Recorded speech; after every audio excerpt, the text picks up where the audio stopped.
Delta State men's basketball team welcomed three top-notch Division II squads to Walter Sillers Coliseum in Cleveland for the Delta Challenge on November 9th and 10th. The Statesmen and Arkansas Monticello each got a chance to play Eckerd and nationally ranked number 9 Florida Southern.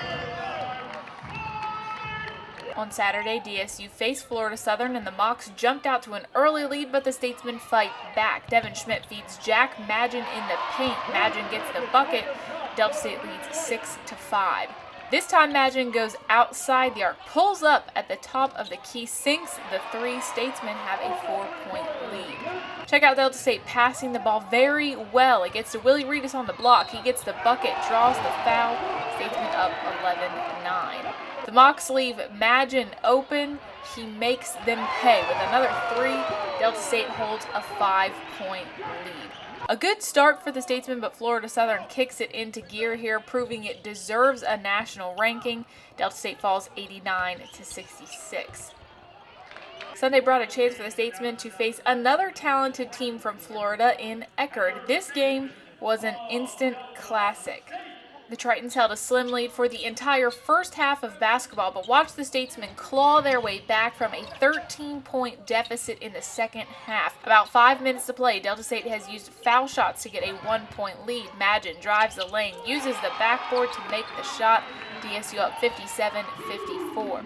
Tied at 58 now, but Madgen sees another opportunity, drives, tosses the ball over the rim. Statesmen up by 2. 1:46 to play when Madgen hits Reedus in the paint. Willie muscles his way under the basket, puts Delta State up by 4.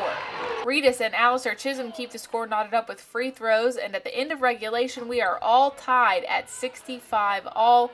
Let's head to overtime.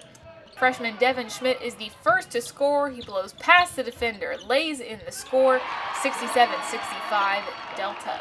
Schmidt again drives baseline this time, fakes out 2 defenders, banks it in, 69-66 Delta. Familiar face, Schmidt with an assist this time though, dishes to Mike Washington. Washington uses his 7'2" wingspan to score. Statesmen up by 5, 71-66. The rest of the game is sealed on foul shots. Delta State gets the overtime win, beating Eckerd 79-73. Well, I'm not sure about everybody else, but I do know for us that this was a tremendous weekend and certainly supplied a great platform for us to learn a lot about our team, who we are, where we are, and what we need to do to go where we want to go.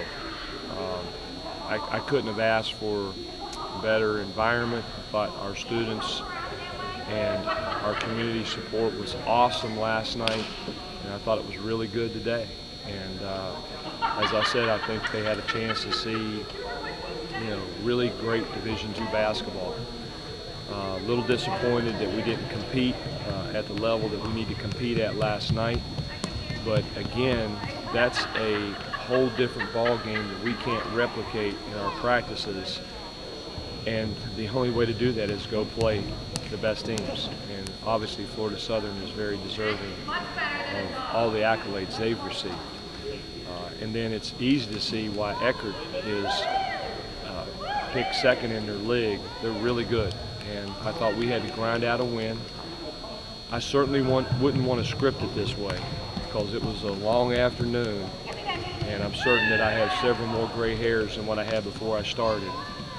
But at the end of the day, for our team to battle and fight after being down 13 points, after having guys saddled with fouls, and to continue to find a way to win, which is what this ended up being, was great.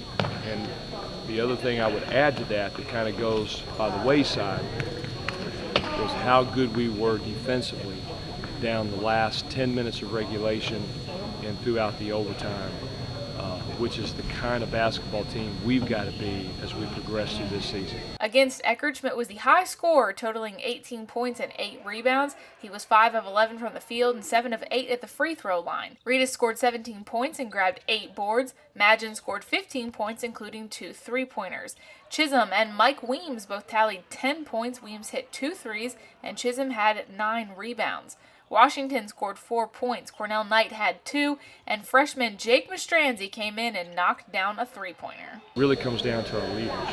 And you look at guys like Cornell Knight and Mike Washington and Willie Reedus. I thought they were tremendous.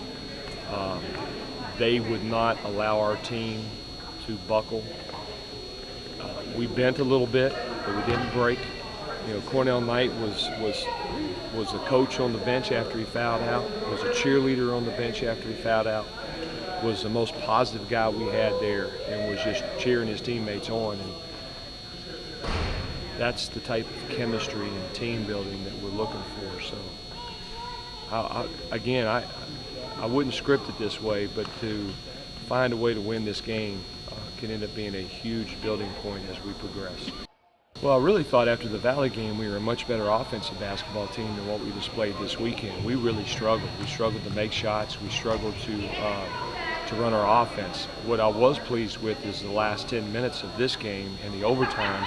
We probably had the best movement and the best screening and cutting that we've had in this young season. We're going to go to the drawing board. We've got a lot of tape to watch now. Particularly the games from this weekend, because that's the level of play that we want to be at. And I thought our guys did a great job of taking some of the key points we had last night. Last night we did not defend in the gaps well. We gave up too much dribble penetration. We certainly did a much better job with that today. Last night we did not set up cuts. We did not screen. We certainly did a much better job with that today. We've already shown some growth just in 24 hours. If we can just take this and continue to improve, that's what this weekend was all about. Statesmen are back in action Saturday, November 16th at Lemoyne Owen in Memphis. For GoStatesmen.com, I'm Katie Smith.